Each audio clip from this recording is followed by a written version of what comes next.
There's something at The year is 1955. Police Chief Russell Greenwell is sitting at the front desk listening to music at the time on the radio when, suddenly, his peaceful night is interrupted. A family of nearly a dozen people storm in, sweaty, pale as the moon, shouting over each other in a frenzy. The chief raises his hands and tells them to calm down, to talk one at a time. A man steps forward, sweat dripping down his face, stuttering as he spoke. We were attacked at our home, he cried out. Attacked by who? Greenwell responded. The family looked at each other confused, unsure of what to say. It's not a matter of who, officer, but a matter of what. Because whatever attacked us wasn't human. my cabin in Kentucky, where the moonlight cuts the dark. Something's always watching with a hunger. The man's name was Billy Ray Taylor, and what he just described to the police chief is one of the most terrifying alien encounters ever reported. The Kelly-Hopkinsville incident. A family under siege by harrowing alien creatures throughout an entire night, subjected to their menacing yellow eyes watching them through their windows, their guns ineffective against the terrifying threat. And it got so bad that the entire family fled their home into the dead of night. 70 years later, people still wonder what truly happened that fateful night. In this episode, we'll retell the horrifying encounter from start to finish, analyze investigative reports, and discuss whether this was an elaborate hoax or a real-life nightmare. Stick around because this scare mail starts right after we do this sponsored segment. Oh, great. You found a way to bypass my phone. Go f yourself, man. That's right. Go F Yourself is the newest game taking the internet by storm. It's in the top 10 of card games on Amazon and is a fun new way to tell your friends to go F themselves. Oh yeah, I've heard of this game. It's like Go Fish, but more raunchy and fun. It has all sorts of relatable cards that'll be sure to keep your friends laughing and, most importantly, playing. Exactly. It's the perfect icebreaker. Bachelorette parties, game nights, or any get-together. Go F Yourself is a fun, new way to bond with those you secretly hate. And at $12.99, I can't think of a cheaper way to have a fun night with your friends. It's so cheap there's even a wait list now, but with our promo code GHOSTORHORNY15, you can jump to the very front of the line. Wait, Ghost or Horny 15? Is that really the code they gave us? Yeah, hold on. Let me actually send them a quick message and just make sure that's legit. What'd they say? They told me to go f myself. Wow, they're really committed to the bit. So go ahead and click the link below with our promo code and order your cards today. I gotta say, I'm actually really excited to play with some of my friends. Same here. When are we playing? Yeah, about that. I was thinking of inviting some of my other friends over to play. You have other friends. Oh, go f yourself. That's the spirit. Order yours today.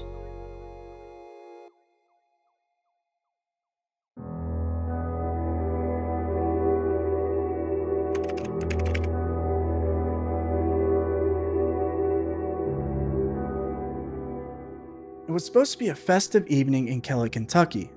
A quiet rural community where the only sounds were the chirping of crickets and the occasional rustle of fall leaves. Here there is no running water, no electricity. The only thing the people had was each other.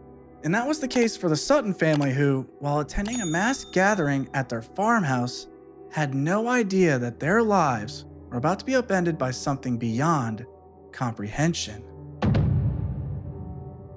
It all started around 7 p.m. Billy Ray Taylor, a friend of the Suttons, stepped outside to fetch water from the well, and as he gazed up at the sky, his attention was taken by a brilliant, silver object streaking across the horizon. It moved with unnatural speed, darting erratically before vanishing behind the tree line. He rushed back inside, nearly breathless, to report what he'd seen to everyone. There was his 18-year-old wife who traveled with him to visit Lucky Sutton, who was his co-worker at a traveling carnival.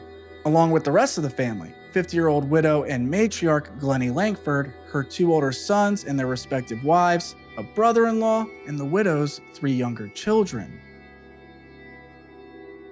And unsurprisingly, the family teased him about it. After all, Billy Ray was known to exaggerate from time to time, so they dismissed it as a shooting star or a trick of the light.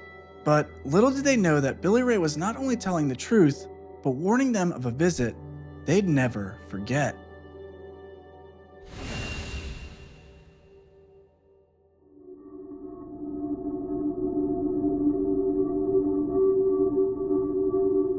About an hour later, the family dog began barking furiously, its fur raised as it growled at something lurking in the darkness.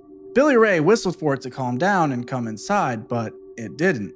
Instead, it scurried underneath the house, petrified for seemingly no reason. Then came the sound, a slow, deliberate tapping noise coming from the roof. Everyone froze. Who or what could be on the roof of all places at this hour? Lucky and Billy Ray grabbed a 20-gauge shotgun and a .22 rifle before walking out onto the porch to once again call for the dog, for which they got no response. Lucky squinted his eyes, peering out into the darkness until he saw something move, something that would haunt him for the rest of his life. A small, glowing figure, no more than 3 feet tall, with an oversized head, elongated arms, and glowing metallic skin. Its eyes, large and luminous, seemed to pierce through the darkness, locking onto him with an eerie, unblinking stare. The creature raised its claw-like hands, as if in greeting or warning. But they didn't wait to find out. Lucky fired his shotgun point blank at the mysterious creature. The blast echoed through the night, and it flipped backwards, tumbling as a metal ding could be heard. But it didn't fall over like you'd expect. It righted itself up and scurried away into the shadows, seemingly unharmed. The family barricaded themselves inside with weapons in each of the men's white-knuckled grasp. They huddled together, anxiously waiting for another creature to show itself, until a face abruptly appeared in the side window, its bright yellow eyes illuminating the entire room. One of the men fired right through the window screen, once again striking the supposed alien. It tumbled backwards before scurrying away in an instant, but unfortunately for them, their attack wasn't over. Mrs. Langford watched in horror as another slowly approached the front door. In an attempt to scare it off, Taylor, one of the sons, walked outside with his rifle pointed directly at it. But before he could shoot, the unthinkable happened. A claw-like hand reached out from the top of the roof, grabbing his hair as it pulled him upward with surprising strength. And just like that, chaos erupted.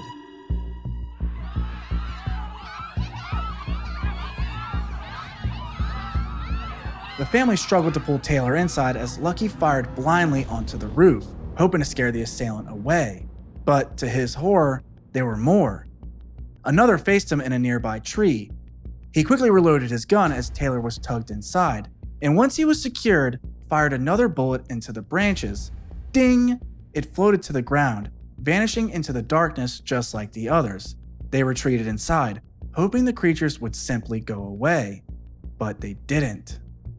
Soon, more of them emerged from the darkness, their glowing bodies illuminating the night as they crept forward, climbing onto the roof, peering through the windows, and taunting the family with their eerie, silent presence. The Suttons' terror mounted as the hours dragged on, the sounds of their talons scratching against the shingles of the roof, followed by their menacing footsteps. Never retreating, never attacking, just watching, waiting. But for what? None of them knew. And fighting back was pointless. Each time they opened fire, they would emit a bright yellow hue, followed by the ding of a tin can, the bullets seemingly ricocheting off their armor. The family knew they couldn't stay any longer. They had to escape. After hours of terror, they made a run for it, piling into their cars and speeding down dirt roads to the Hopkinsville police station.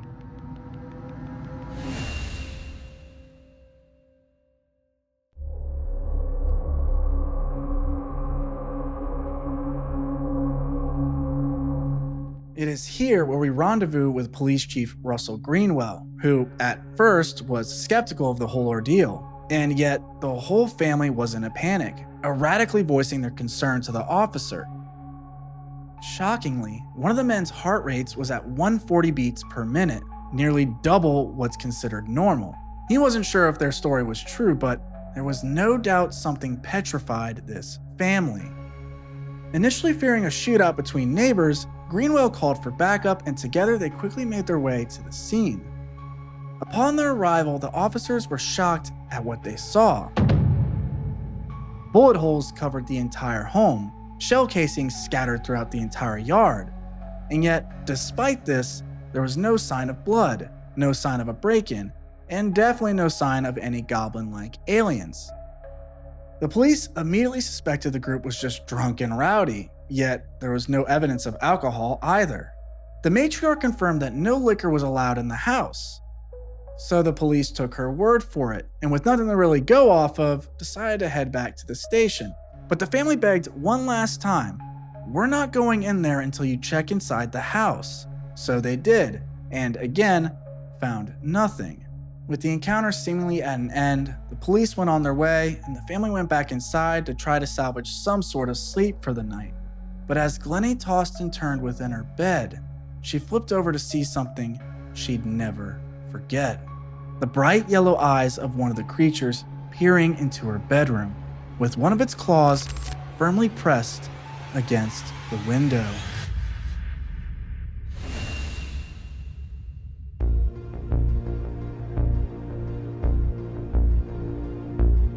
In the days following the harrowing encounter, the Sutton farm was anything but peaceful.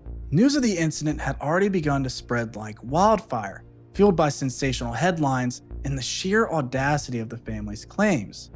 Radio stations and newspapers, including the New York Times, picked up the story, amplifying it far beyond Kentucky's borders. The Suttons' account was no longer just a local oddity, it was national news. And the public's reaction was a bit of a mixed bag. Some were fascinated, others dismissive. Many branded the family as ignorant country folk prone to exaggeration or outright fraud. And the lack of physical evidence only fueled the skepticism. Hundreds of people flocked to the farm daily, trampling the property in search of clues or a glimpse of something more. The Suttons, overwhelmed and frustrated at this point, tried to regain control by posting no trespassing signs, but the crowds ignored them. In a desperate attempt to slow the chaos, the family began charging admission, 50 cents to enter the grounds, $1 for a first-hand account of the encounter, and $10 for the privilege of taking photographs. And unsurprisingly, this move backfired. Critics used it as proof that the Suttons were opportunists, fabricating the entire story for profit. Their credibility took another hit, even as they insisted they were only trying to protect their privacy. And as the story spread, it grew in the telling. The number of little green men ballooned from just a handful to now a dozen or more. The family couldn't take it anymore. After just 2 weeks, they abandoned their once quiet home, determined to start a new life far away from the somber woods of Kelly, Kentucky. 70 years later, and the story is still as popular now as it was back then. All of the witnesses have gone and been forgotten. The house itself was later sold and demolished. But that didn't stop investigators from getting the answers they so desperately needed. Answers that, when you look them up, sound even stranger than the story itself.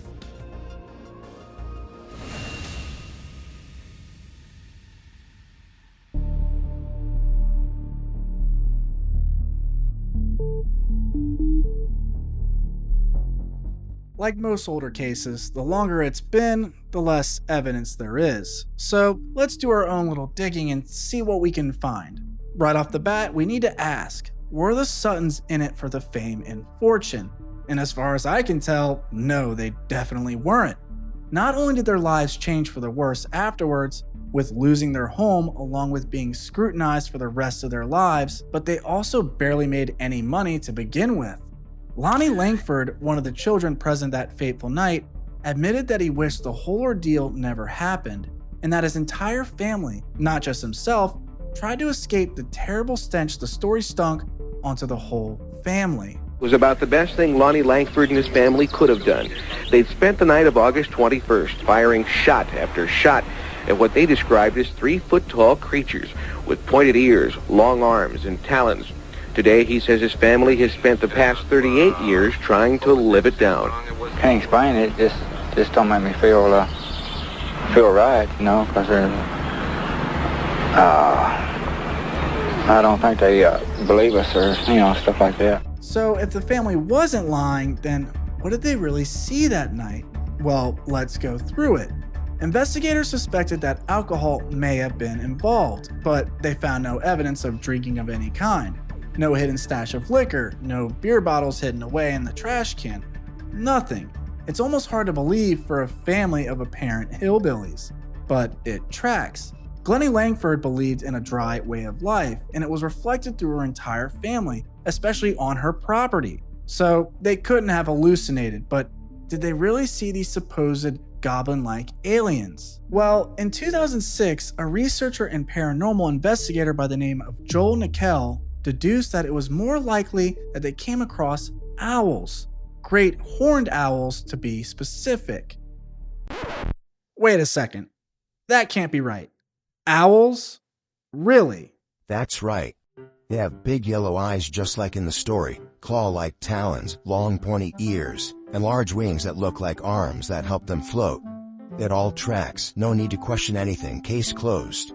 But what about the metal dings? Owls don't have armor that can ricochet bullets at point-blank range. You're doing that thing again, that thing I don't like. What, you mean asking questions? Yep, that thing. So annoying. Anyway, wanna go watch Superman on HBO Max? Go f*** yourself. Oh, so now you wanna play, huh? Ugh. Who even came up with that anyway?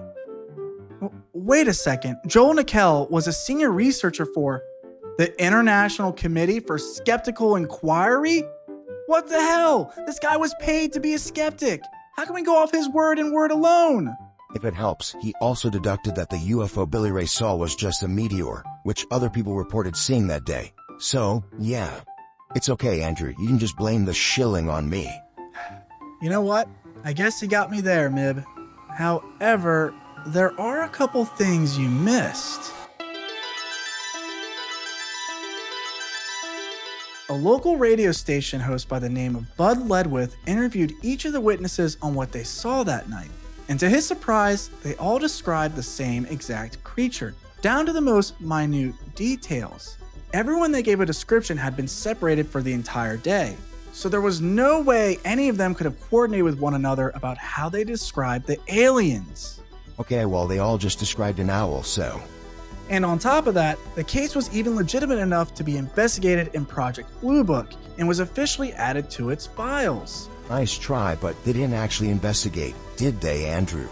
Well, no. J. Allen Hynek of Project Blue Book did not officially investigate the case himself. Aha. Give it up, Andrew. You know it was a hoax. Embrace the shill. That's right. J. Allen Hynek didn't investigate the case himself because he hired a UFOologist by the name of Isabel Davis in 1956 to do a thorough investigation for him, in which she wrote up a 200-page report including detailed maps, drawings, documentary records, and an accumulation of similar sightings across the entire world. And through all of her research and questioning into the witnesses themselves, she concluded there was no way it could have been a hoax because, through deductive reasoning, eliminated all other possible explanations except one: aliens. Okay, well, how about we just let the comments decide what really happened? I suppose that's fair. Let us know what you think happened down in the comments below, because at the end of the day, none of us were around to know what the Suttons truly saw that fateful night. People have their theories, and with so little evidence available to the public, people are willing to die on a hill for those theories, including Owl Guy. But if you want me to leave you with something, I'll leave you with this. If you find yourself in the woods of Kentucky in the dead of night and see yellow eyes looking back at you, you better hope it's an owl. Because if it isn't, you just might be in for one hell of a night you won't soon forget. Thanks for watching, and good night. Superman time. Go f*** yourself.